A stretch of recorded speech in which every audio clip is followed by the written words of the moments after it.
Welcome into the Daily Illini Sports Podcast. This is Josh Pietsch and Carson Gourdie, joined with Alex Faber of the State News from Michigan State. Thanks for coming on, Alex. No problem. It's been a weird couple of weeks, but glad to be here. Yeah, so what's it been like covering Michigan State this year? You said you're a senior. It's your first year on the beat, especially after the Peach Bowl appearance last year. It's probably not what most people thought for the Spartans. No, I was a lot lower on Michigan State than a lot of my fellow classmates. I had them about 7, 8 wins, but yeah, the bottom has really fell off the team lately. Obviously last week he had that incident. It's been a tough year. Yeah, and it's surprising because when you think of Michigan State, you think of Le'Veon Bell, Javon Ringer, Kenneth Walker, like a great running game. This year, they're only averaging 97 yards on the ground. Like, why is there not an emphasis on developing the run game? Is it a personnel issue? So you're gonna hear from Mel Tucker at all his press conferences. He refuses to blame scheming or personnel. What he'll say is it is a lack of execution. But I tend to believe that it's more offensive line and a bit of play calling too. Jay Johnson's play calling this year. I'll start by saying he knows a lot more than me, and I'm not calling for his job, but at times it's been very suspect. The run game is just he tries to establish it just at the oddest times. Jarek Broussard, transfer from Wisconsin, from Colorado, has been lackluster. Jalen Berger, the transfer from Wisconsin, has also been kind of lackluster. And then they just haven't got the push out of the offensive line that you would have expected. Last year, the offensive line wasn't anything special, but Kenneth Walker kind of overcame those issues. And Jalen Berger is a fine running back, but I don't think he's good enough to overcome those issues. So I think it's a combination of scheming and of just specifically offensive line personnel. Yeah, and it seems like Michigan State, they're really a victim of their own success. Like last year, what were they projected 13th in the Big Ten Conference, and they win a Peach Bowl. So I think for a lot of people, they probably thought, wow, Illinois can start competing with the Michigans, the Ohio States, Penn States consistently. Like you look at the recruiting classes, they're strong. I felt like Mark D'Antonio did kind of leave this program in a pretty bad shape, though. Am I wrong? Yeah, you're absolutely right there. I think this season has been so bad that it's made people forget just how bad D'Antonio was at the end, kind of with rose tinted glasses. I mean, near the end, D'Antonio's recruiting classes were terrible. He refused to change personnel or a coaching staff or anything. It was an awful end. And with how bad the season has been, people are kind of looking back with rose tinted glasses. They're thinking about the 2013 Rose Bowl. They're thinking about the college football playoff. They're not thinking about how it was at the end. So I think last year's 11-2 record also kind of set expectations a little too high. We need to remember where, like you said, D'Antonio left the program at the end. It was not in a good spot. One good season doesn't erase years of bad recruiting and years of just being stagnant as a program. So yeah, the D'Antonio effect is still being felt, and I think people don't want to hear that. I guess they want a quick and easy answer. They want to say it's just Mel Tucker struggling, and he's still working on building the program. I think last year was a bit of a mirage. Yeah. The one thing, like we talk about Illinois, like I was super frustrated with Brett Bielema last year because of his offensive coordinator, but then he fired Tony Peterson. It seemed like what hurt D'Antonio was keeping Dave Warner as offensive coordinator for way too long. And I don't know, do you kind of see that with Mel Tucker? I mean, last year, Scott Hazelton was able to keep his job as defensive coordinator despite, the pass defense. Like, do you think Tucker needs to make adjustments to the coordinator positions? So just because of how banged up the defense has been this year and how poor the offensive personnel is, I don't think I'm in a place where I can specifically call out guys, but he needs to review them. Specifically Jay Johnson. He brought him over from Colorado. He was a coach there at Colorado. I don't expect any coaching changes in the middle of the season, but he certainly needs to review that at the end because, as I mentioned before, I mean, the play calling has been suspect on offense. Last week, you look against Michigan. They went for it on fourth down, I think, 4 times by the end of the night. The first 2 times, they didn't line up under center. First time was Payton Thorne was in shotgun. They ran like just a run in the inside, which on fourth down, you're not going to line up under center. And then the next was a delayed handoff in pistol formation. So like you just point to instances like that where you think like, what is the offensive play calling there? What are you thinking there? But again, just with where the state of the program was when he took over, I think they need to wait until the end of the season, let things settle down. I would be concerned if he didn't say we're at least reviewing the process, though. Those people definitely need to be reviewed, and they need to have those conversations, those tough conversations. So overall, then, what are people, thinking about Mel Tucker right now? Because obviously last year was great. He gets this 10-year, $95 million contract, which granted is a lot privately funded, right? Which you don't really see, but it's still humongous contract. You're ranked well inside the AP top 25 to start the year, and now it's looking like a bowl game is unlikely. So, it's year 3 for him. So are people kind of saying like, oh, he needs to get his own players in, or are there legitimately people being like, ooh, is this the right guy for the job? Yeah, so those same people we were talking about earlier who are thinking fondly about the D'Antonio glory days, those are the people who are getting impatient with Tucker. I think there's still quite a lot of patience. It may not be the loudest voices in the room, but I think a majority of the fan base, especially the older ones, grew up with guys like John L. Smith in the late 90s, early 2000s. Just a lot of mediocre coaches who kind of just limped through. So yes, there's certainly a big segment of the fan base that's getting really frustrated with Tucker. And I will say he doesn't make it easy on himself. I mean, he does a lot of like PR work, and that can frustrate people. The Tuck coming thing. I'm a Michigan, I grew up a Michigan State fan. I cover the team. That gets pretty annoying. If I was an opposing Big Ten fan, I really wouldn't like that, and I would use that as fodder. So like the pictures with the recruits, everything, he makes it easy to make fun of him. He makes it an easy target, but I think a majority of the fan base is still kind of like, let's see where this plays out. It's a bad season, but where D'Antonio left the program, you still have time to build.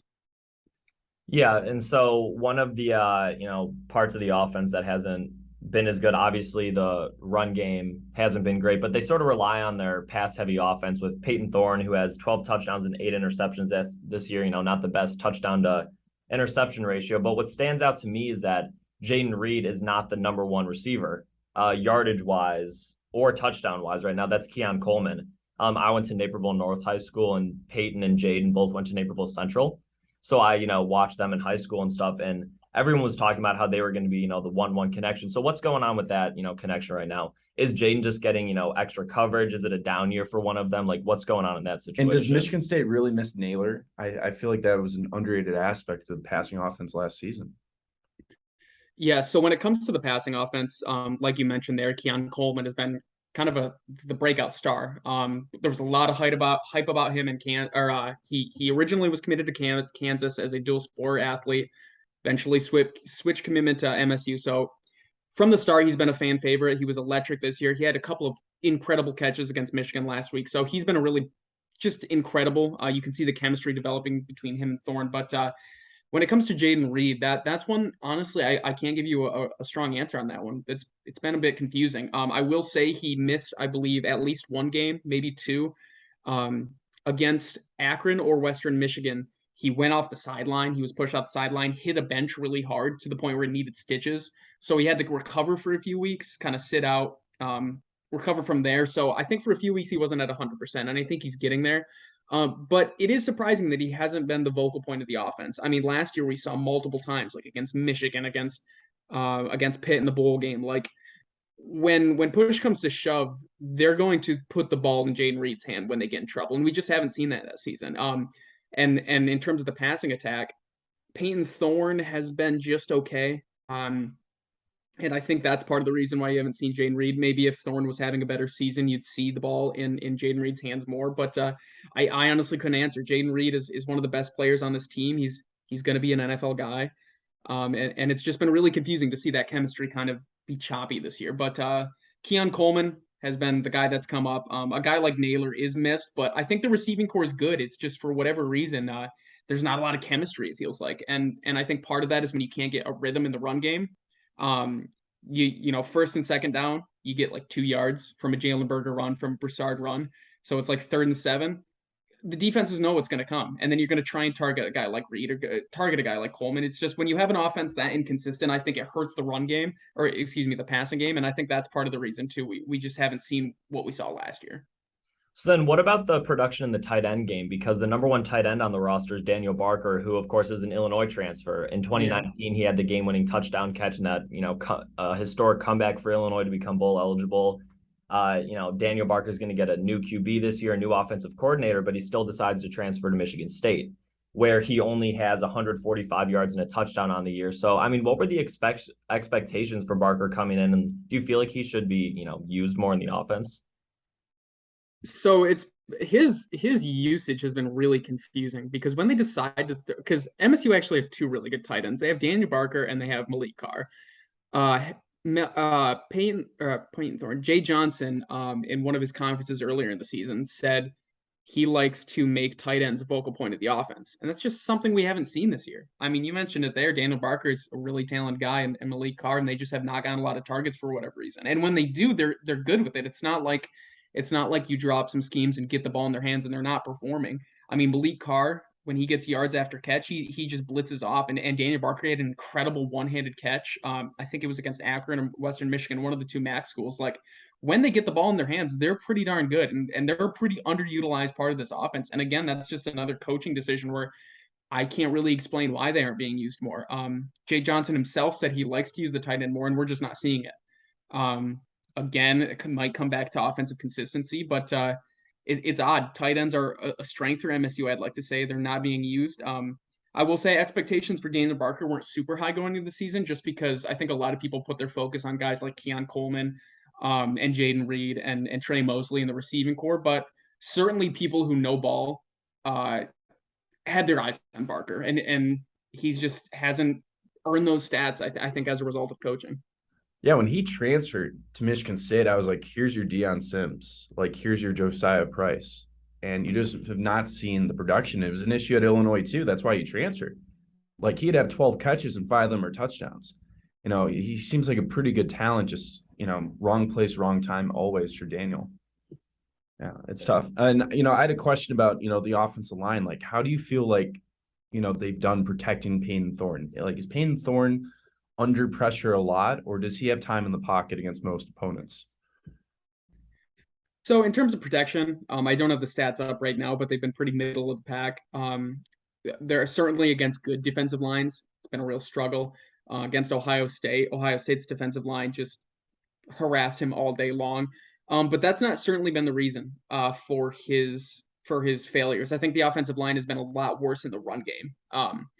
That's where you don't see much push, even on those fourth down, especially at Michigan State, under Mark D'Antonio, growing up and watching his teams, like on 4th and 1, you knew it was going to happen. There was going to be heavy offensive personnel, and we are going to give it to our back or the QB sneak, and we're going to get that first down, and we're going to win in the trenches. And this offensive line is just not doing that. They go for 4th down.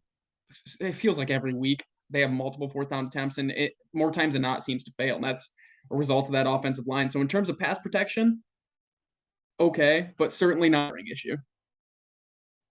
So moving over to the defense, Mel Tucker, before he was a head coach, was a defensive guy, specifically a defensive back guy, right, at Michigan State in the NFL. He was a defensive back coach under Nick Saban. And the secondary has been a real weakness, right, of the Michigan State defense. So is this, a scheme issue, or is this more of just a lack of talent issue for Michigan State? Again, that's where it just comes into both. At the beginning of the year and all of last season, they ran a 4-2-5. You get an extra defensive back in the backfield. It's kind of the philosophy is a bend don't break type deal. And this year that bend don't break is just shattered, especially when they went on the 4-game losing streak. They beat 2 MAC opponents and then lost 4 straight opponents against competent opponents. So, and a big part of that was that secondary. And unfortunately, it's just a combination of scheming and that. I think that 4-2-5 is tough to run when you have experienced quarterbacks in the Big Ten, or just experienced quarterbacks in general who can just pick apart. When your defensive line doesn't get much pressure, the quarterback can just sit back there. No matter how many defensive backs you have in the backfield, someone's going to get open. So schematically, they've changed it up a little bit as well. They've been running 4-3 more, and I think you've seen better results after that. But the scheming has been odd. And then personnel is not great. They went and grabbed a few people from the transfer portal. Ronald Williams last year, transfer from Alabama. He's been underwhelming. Amir Speed has actually been decent this year. They snagged him at the transfer portal. But overall, it's been lackluster both in scheming, in personnel. It seems to be a common theme with Michigan State. It seems to be a combination of both scheming and personnel. The only player in the backfield who's really incredible, I would say, is Xavier Henderson. They missed him in that 4-game losing streak. I think he was gone for every single one of those. So yeah, personnel wise, you're not great. Scheming wise, you're not helping at all. It's just both. So I wanted to ask you about the suspension situation real quick because obviously there was, the incident at Michigan. Faults on both sides. It ends up, I believe, are 8 players suspended for Michigan State. Yep. So who are those 8 guys, and how big of an impact is it going to play for Michigan State and Champaign? So Michigan State's defense has been depleted all season. Xavier Henderson, I mentioned in the previous answer, he was gone for a bit. He's back, but he was gone missing for a bit. Jacob Slade was gone from the interior. He's a guy who'll probably play on Sundays. He's back, but I'll say when the defense has been depleted this year, they've looked rough. They've had bad performances. The worst defensive performances are when they're depleted. So majority of the players who were suspended, you said the 8 there, are defensive players. Now you have a good combination. You have guys like Kerry Crump, the guy who was depicted in the film. No charges yet, so I can't say for certain, but depicted hitting with the helmet. He's a guy who didn't get any play at all this year. I believe he's a sophomore. Then you also have guys like Angelo Gross, a safety who has gotten a lot of starting time. But the biggest loss, 100% the biggest loss, is going to be Jacoby Whitman. In the tunnel video that was released by ESPN, so not the one that was taken like on the field, the one that was kind of the distant. You saw Jacoby Whitman involved. They eventually suspended him. That is going to be a massive, massive hole for this Michigan State defense. They've already had some injuries at linebacker this year. Jacoby Whitman has been one of the few bright spots of the defense. He's a linebacker. Actually played on the defensive line a lot of the season, almost like a Von Miller type, where you can line up, you can blitz the quarterback, you can also kind of drop back into coverage. So he's been a star. He's been stellar this season. He forces fumbles. He gets to the quarterback. He makes stops in the run game, and he's gone. He's gone for this game. And so that's the thing with this 8 suspended players. It's certainly the right move, and I'm glad to see the university confront the issue because it was horrific. I mean, I was there. I wasn't in the tunnel, but just kind of seeing those images and stuff, it just your heart drops seeing that. So I'm glad the university's taking care of it. But in terms of production on the football field, it's going to hurt, especially this Saturday. Yeah, it's going to hurt. And, for Illinois, they're going to try to establish the run with Chase Brown, run it for 175, 200 team yards and kind of eat the clock. Do you trust this Michigan State defense to slow down Chase Brown? Like, how do you think Michigan State performed against like Braylon Allen of Wisconsin, against Blake Corum of Michigan? Like, can they, bottle up Chase Brown? Because that's probably the only way they could probably win this game. I don't trust them to do it. So against Wisconsin, they didn't run this defensive scheme against Michigan, which is weird because they're run first. But they said a lot that they were bringing in those heavier personnel. They ran a 4-3 instead of the 4-2-5 against Wisconsin to try and bottle up that run. And overall, I thought they did an okay job defensively. But Braylon Allen still had over 150 yards, I believe. Blake Corum had a good game against it. Like MSU defensively has been good nowhere. And the scheming certainly doesn't help. And to be honest with you, I just don't think there's a way they stop Chase Brown, especially with a guy like Jacoby Whitman, who's good in the run game, especially with the depleted defensive end room. I just don't see how they can stop Chase Brown this year. They're going to have to try and stack the box like they did against Wisconsin, try and get that extra linebacker in there or an extra corner. Get your defensive backs involved in the run game. That's the only way you're going to stop it. And even then, with 8 players gone, I just don't see how they do it. So, Alex, what's the key, to the game then for Michigan State? Because if you don't think they can stop Chase Brown, are you going to rely on your secondary to stop the passing game? Because Tommy DeVito's been a very good transfer quarterback this year, and he's got a couple different threats. He's got Isaiah Williams, the team's leader in receiving yards, who has made his way for long touchdown runs. You've got a deep threat in Brian Hightower, who's also more of a move the chains guy. Pat Bryant's more of a do-it-all. So, what's the key for the Michigan State defense to, try and stop Illinois? I mean, the one thing they're going to have to do is turnovers. If there's one thing about Michigan State's secondary that is good is they hit hard. And they talk about how they coach to hit hard. They've got 4 fumbles this season. Guys like Xavier Henderson come in there just, fired out of a rocket trying to get the ball loose. So it sounds stereotypical, but you're going to have to get some stops on defense. Charles Brantley against Ohio State, he had a pick 6. Like, you're going to have a play like that because, like we talked about in the previous answer, I just don't see how they can consistently stop a guy like Chase Brown. You're going to have to try and harass Tommy DeVito and try and get him to make mistakes. And you guys mentioned there, though, that's going to be an issue because he's been pretty good this year, pretty good in most facets. So unfortunately for Michigan State, it's all about getting turnovers. I would say offensively, Michigan State does have the capabilities of hitting it deep. I do respect the wide receiver core. I think Barker is untapped potential. Like when Illinois played Nebraska, Casey Thompson had 9 completions for 170 yards.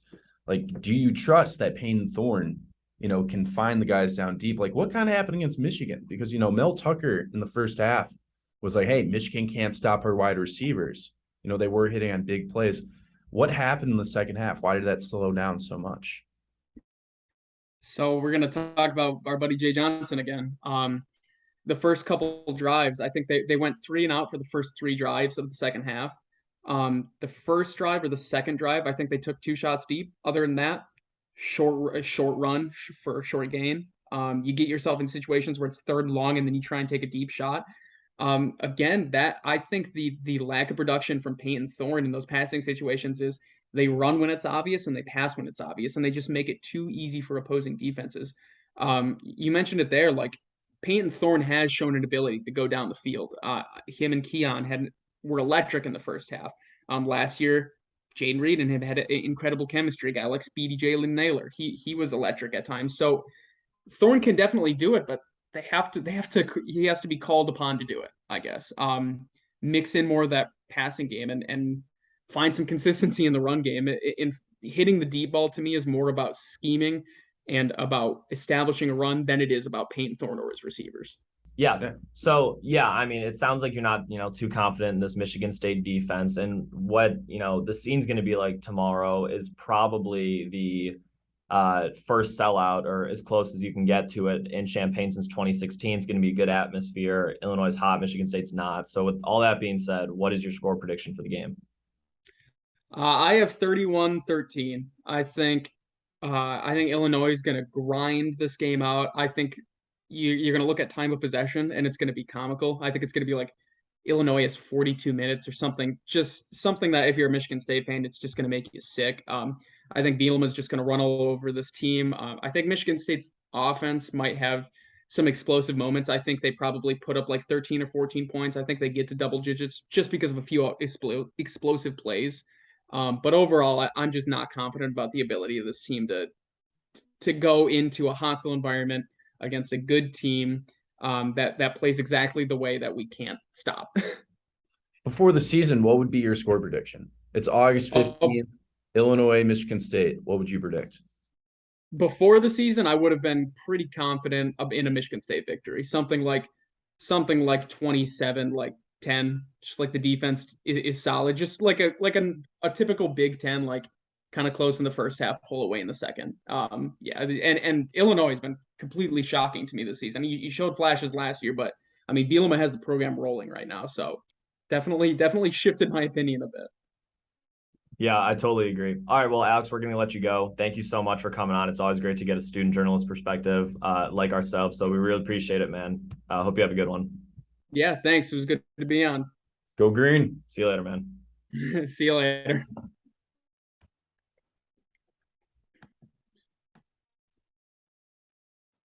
Shout out to Alex Faber. He did a really good job. Yeah. Yeah, it's nice to get a student journalist perspective, especially since that's what we're doing. But my takeaway from him is that he does not sound confident. Like, he sees a team that is already having a terrible year defensive-wise. You got 3 or 4 more impact guys suspended for the Illinois game, going against an Illinois offense that's been like getting its groove lately. Yeah, you look at Michigan State media, Detroit Free Press, everybody's predicting an Illinois victory, and pretty much all of them are expecting Illinois to cover. Yeah. Like, you see scores like 26-7, 31-13. That was his score prediction. If you're Michigan State and you look at Illinois, they're built the same way as Michigan. They run the ball, they have a strong defense, and they don't turn it over.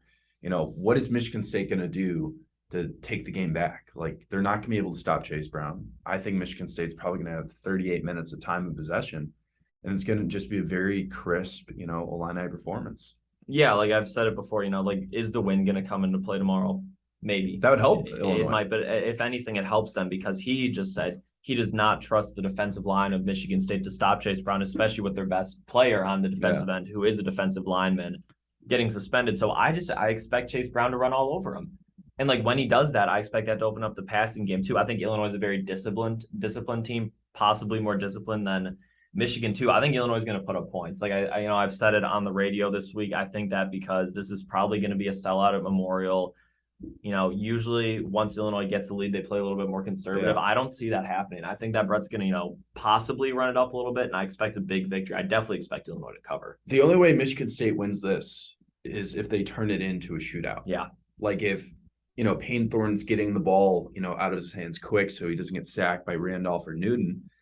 I could see this team putting up some yards through the air. Like if Payne Thorne finished with 250 yards, that wouldn't be that shocking. Yeah. I mean, I do think Michigan State has a good air attack. They have good personnel for it. It just depends if the offensive line can protect him. Yeah. We talked about Ohio State had phenomenal pressure on them, and they rattled them. Michigan State only scored 10 points against the Buckeyes. Yeah, Johnny Newton, Keith Randolph, look for a big day from them. Guys like Gabe Yackes, you've always got to look to because he's that third piece on an offensive line that Alex told us isn't having a great year. Yeah. Kind of middle of the road, but Illinois has definitely played better offensive linemen since then that they've been able to get past. And that just opens up the secondary to do their thing, right? They're an extremely disciplined secondary. The only miscue we've seen the last few weeks was when Sidney Brown and Kendall Smith had their miscommunication against Nebraska for their tight end to get away for a touchdown. So if nothing like that happens again, I think Michigan State's really going to struggle to move the ball. Yeah, I mean, they only average 97 yards on the ground per game. Yeah. That is not a formula to win the Big Ten. Like the Buckeyes, they throw for 250 yards a game, but they're also running for 200. Yeah. Like you've seen Michigan become a Big Ten perennial contender once Blake Corum and Haskins started becoming productive running backs. You have to run the ball for your Michigan State. What would happen to Michigan State last year if they didn't have Kenneth Walker, being the leading rusher? They probably would have gone like 4-8. No, I mean, you look at the Michigan win last year, we've said it before. Peyton Thorne didn't throw a touchdown. Yeah. He had an interception. Kenneth Walker, I believe, had 5 touchdowns. 5 touchdowns, 196 yards or something. And we were talking to Alex, and he told us, guys, the offensive line wasn't anything amazing last year. I think he said it was about middle of the pack in the Big Ten again. Kenneth Walker is just a true blue NFL running back, which we're seeing now, right? He's the leader for Offensive Rookie of the Year in the NFL. Mm-hmm. So it's amazing what one superstar can do because the rest of the Michigan State team, unfortunately has been exposed to just seem kind of mid. Yeah. And for the Michigan State program, I do think the future's bright. You're recruiting well. They do have great players like Jaden Reed. They do recruit at a high level. But this year, it's been a struggle. When you can't run the ball, and you didn't make any adjustments on defense from last season, it's going to be a tough year. I asked Alex about the secondary, right? Because Mel Tucker's been a defensive backs coach. And I said, is this a problem with the talent on the roster or the scheme? And surprisingly, he said both, right? He said the talent is sort of there, but the scheming has not been good. I think that there are serious concerns about this Michigan State staff, too. And kind of like Brett Bielema made adjustments on the offensive side of the ball, you hope for Michigan State's sake that Mel Tucker can do the same and, get the right guys in there because we know Michigan State can get talent. We know that they're a pretty good program. I mean, you grew up watching them. Yeah. It's just very concerning, what they've shown so far in year 3 of Mel Tucker. And it just seems from what Alex was saying, inconsistent scheming. Yeah. Against the Badgers, they moved to a 4-3 defense to try to slow down, Braylon Allen. And Braylon finished with 123 yards, but he only averaged 4 yards a carry. So that can be a winning formula. Don't allow the big 50-yard play. Offenses will get tired. You can slow down the running back. And then they play Michigan, then they go to a 4-2-5. Yeah. Which allows Blake Corum to have, easier path to the second level. So this Michigan State program has to figure it out. And, luckily for Illinois, they're playing this week with 8 players out and coming off a pretty disheartening performance against Michigan. As odd as it may sound, this is probably the most confident I've been in an Illinois win all year. Really? Yeah, honestly. I'm trying to think if there's a team Illinois has played in this atmosphere that I felt, better about. We do expect a sellout tomorrow, which is pretty cool for Illinois. If the wind has anything, come into play, that's only beneficial for Illinois. Michigan State just seems like an absolute mess, especially after the scuffle with Michigan last week. Yeah, that's true. That was not a good look for the program. Yeah. All right. Should we give some score predictions? Score predictions. I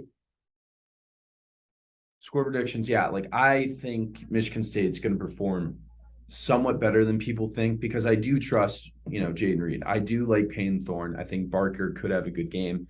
So I could see them getting over 200 yards, through the air. But who's going to stop Chase Brown? So I think Illinois wins 24-14. Yeah, I'm going to say, Michigan State scored 7 at Michigan last week.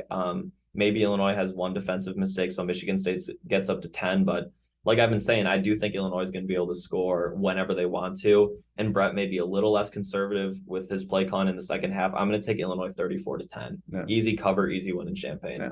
And it's going to be interesting to see the weather, because if it's pouring down, Painthorn's not going to be able to throw the football all around. No, he's not. Like, that is Illinois' wish. Like, yeah, maybe the sellout crowd won't be as electric, but I think it almost guarantees an Illinois victory. So right now, the weather forecast for Champaign tomorrow, 40% chance of rain at 11, no storms. And after that, there's no projected rain. It's just going to be high 50s and windy. And the wind is going to be pretty strong, but that goes both ways. So you can't, read too much into that. But I expect Illinois to have a field day, and I'm excited to watch them. Be a good game. All right, that's going to do it for this episode of the Daily Illini Sports Podcast. Huge shout out to Alex Faber for coming on, giving great insight from Michigan State. And that'll do it for the episode. Thank you, everyone, for listening.